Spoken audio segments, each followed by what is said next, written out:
আসসালামু আলাইকুম। আশা করি সবাই ভালো আছেন। আলহামদুলিল্লাহ আমরাও ভালো আছি। কিন্তু ভালো না আমাদের মুসাফির, ভালো না মুসাফিরের এলাকাবাসী আরকি।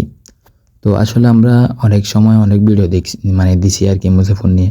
মুসাফিরে ঘুরতে আসা মানে আদার্স ইত্যাদি অনেক ভিডিও দিছি আরকি। তো আসলে বলতে গেলে মুসাফির হচ্ছে আ প্রকৃতির একটা স্থান, পর্যটক কেন্দ্র হিসেবে ধরা যায় এটা। মুসাফিরকে নিয়ে মুসাফির নিয়ে বলতে গেলে অনেক কথা ছিল, কিন্তু এখন এক নিমেষে শেষ। তো আমরা আমি বিশেষ করে আমি বলতে গেলে আমার সপ্তাহে প্রায় ১ দিন মুসাফির আসা হইতো আরকি, বা মুসাফির আসতাম। তো এখন কথাটা হচ্ছে কি, বেশ কিছুদিন ধরে আমাদের নোয়াখালী অঞ্চলে ফেনী বন্যার কারণে আমাদের মুসাফিরের বাঁধটা খুলে দেওয়া হয়। তো এই বাঁধটা খুলে দেওয়ার কারণে হচ্ছে আমাদের মুসাফিরের গেট যেগুলো আছে ওইগুলা সবগুলা খুলে দেওয়ার কারণে হচ্ছে পানির যে একটা স্পিড আছে, ওই স্পিডের কারণে আমাদের মুসাফিরের গেটটা ভেঙে যায়।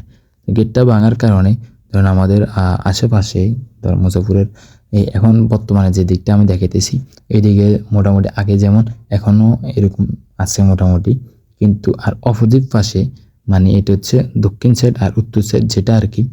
তো এটার হচ্ছে কি বলবো, এটার ভাঙা ছিল না আরকি, বাঁধের অপোজিট পাশেরটা আরকি।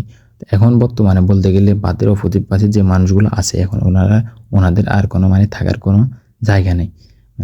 এমন অবস্থা হয়ে গেছে আরকি।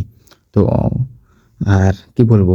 আরেকটা কথা হচ্ছে মানে এখন বর্তমানে বন্যার ভিতরে আরকি মানুষের অনেক, অনেক কোটি টাকার লস হয়ে গেছে।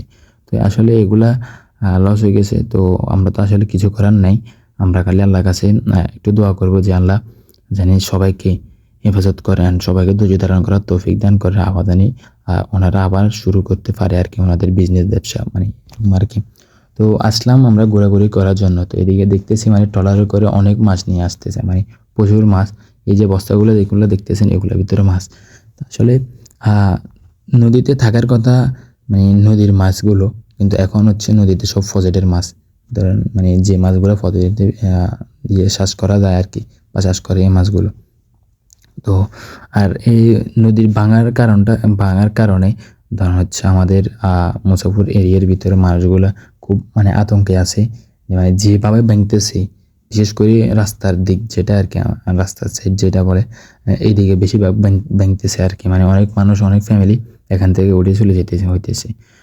তো আল্লাহর কাছে আমরা সবাই দোয়া করব আল্লাহ জানি মুসাফির মানুষদেরকে হেফাজত করে, ভালোভাবে থাকতে পারে, সহি সালামতে থাকতে পারে আরকি। সবাই আল্লাহর কাছে আমরা এই দোয়া করব। তো ভালো থাকেন, সুস্থ থাকেন। আল্লাহ হাফেজ।